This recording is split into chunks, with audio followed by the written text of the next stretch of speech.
11,35,697। ये गिनती है उन लोगों की जिन्होंने रिसेंटली यूपीएससी के लिए फॉर्म भरी थी। जी हाँ, वही यूपीएससी जिन्हें आज देश का सबसे टफेस्ट एग्जाम माना जाता है, जिनका सिलेक्शन रेशियो केवल 0.2% है, लेकिन इसके बावजूद एस्पिरेंट्स मानने को तैयार नहीं होते। हर साल अपने आईएएस बनने के सपने लेकर इस ख्याल में कि इस बार तो वो एग्जाम क्लियर कर ही देंगे, अपने दिन रात की मेहनत की शुरुआत करते हैं। लेकिन इसके बावजूद होता क्या है, यही कि वो 99.8% बच्चे जिनका सिलेक्शन नहीं हो पाता है, एक बार फिर से उनका दिल टूट जाता है और फिर अगले साल की तैयारी में जुट जाते हैं। लेकिन वो 0.2% लोग जो इस एग्जाम को क्लियर कर देते हैं, उन्हें अपनी जिंदगी में लगभग सब कुछ मिल जाता है, पैसा, घर, गाड़ी, पावर और सारी जरूरत की चीजें। लेकिन अब अगर मैं आपसे यह कहूँ कि इन सारी चीजों के होने के बावजूद कुछ ऐसे लोग होते हैं जो इस नौकरी से रिजाइन करके बिजनेस की फील्ड में उतर जाते हैं, तो कैसा रहेगा? पर ऐसा क्यों?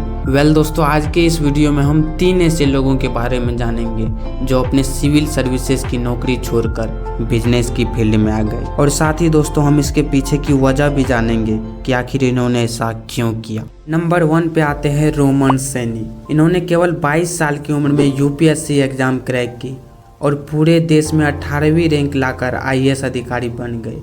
लेकिन रोमन यहाँ भी टिकने वालों में से नहीं थे।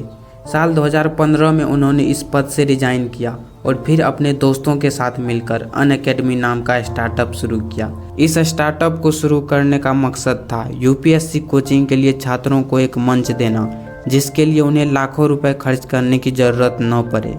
आज अनअकैडमी को हर कोई जानता है और आज इसकी नेटवर्थ करीब 26,000 करोड़ से भी ज्यादा है। साल 2022 में रोमन सैनी को एज अ को फाउंडर 88 लाख रुपए दिए गए थे और आज रोमन सैनी इंडिया के सक्सेसफुल बिजनेसमैनों में से एक हैं। सिविल सेवा की परीक्षा पास करने के बाद राजन ने तिरुवनंतपुरम में 3 साल तक आईपीएस अधिकारी के रूप में काम किया। 8 वर्षों तक सरकारी कार्यालय में सेवा देने के बाद उन्होंने कॉरपोरेट क्षेत्र में शामिल होने का फैसला किया और फिर जाकर अपने एजुकेशन प्लेटफॉर्म कॉन्सेप्ट आउल की शुरुआत की, जो कि बाद में चलकर एक सक्सेसफुल कंपनी बनी। दोस्तों, नंबर 3 पे आते हैं प्रवेश शर्मा। ये सन 1982 बैच के आईएएस अधिकारी रह चुके हैं। करीब 34 साल तक अपनी सर्विस देने के बाद साल 2016 में उन्होंने इस पद से रिटायरमेंट ले ली और फिर उन्होंने उसी साल अपने स्टार्टअप सब्जी वाला की शुरुआत की, जिसका उद्देश्य था सभी किसानों और कंज्यूमर्स को एक उचित मूल्य प्रोवाइड करना और उसे आगे ऑनलाइन लोगों के घरों तक बेचना। इस प्रोसेस के माध्यम से लोग घर बैठे सब्जी और फल खरीद पाते थे